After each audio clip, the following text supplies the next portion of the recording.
we're at my studio, North Hollywood, California, which is part of Los Angeles. It's a suburb of Los Angeles. Recording for The Masked Singer. They've been calling me the last couple weeks. Like a lot of the shows, I know you were telling me in France too, they use tracks. Well, there they use tracks, but it's still of live people.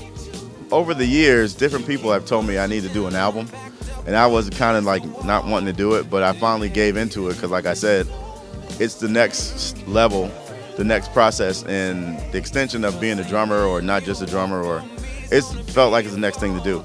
So the single is called Too Many Lost.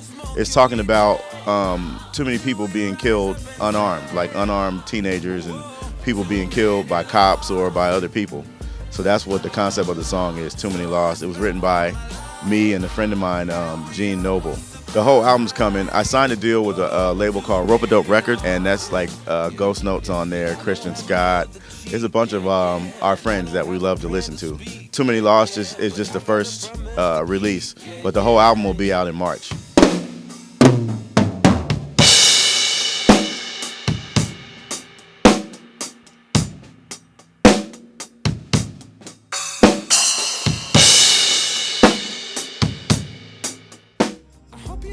Crazy. At least I think so. It's called Conversations because it's talking about me having conversations with my friends, either musically or talking, where the interludes will all be me talking to somebody, like I'm talking to you right now, in between, just talking about music or life, and it's going to fade into the song. Every song on this album is totally different, and I'll play you some, once we're done, but I have some, like Too Many Lost is more like talking about what's going on right now, civil rights, with a vocalist. I have some instrumental stuff that sounds more like, kind of like either a Glasper or like a George Duke style or Snarky Puppy. So I have those instrumentals. I have another vocal song that sounds like a mix between James Brown and Prince, with horns and percussion and everything. So my album is really me. When I decided to do an album, I didn't know what style of music I wanted to do because I play all kinds of styles.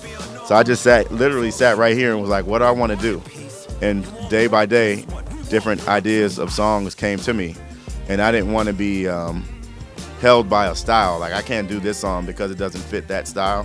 I just did whatever came naturally to me that day, which could be orchestral, it could be straight ahead jazz, it could be funk, it could be fusion, it could be hip hop because I love hip hop too. So it's just a mixture of all of that stuff. Really, all you need is a laptop and a microphone. Anybody can make a record. So technology has made it easier to do.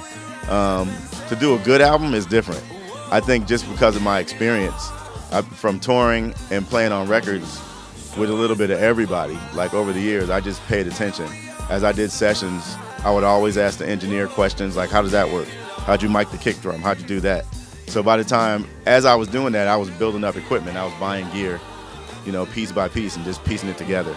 So from my experience, it wasn't really hard. The hardest part is coming up with something creative that people like. I just felt like I had something to say, and it got to a point where I'm playing with all of these artists, from pop stars, hip hop, country, to the jazz guys. I'm always writing, I'm always making beats, I've always had a studio. So it's like, I feel like my music is good enough to get out, and then I can work under my own, I can be my own artist.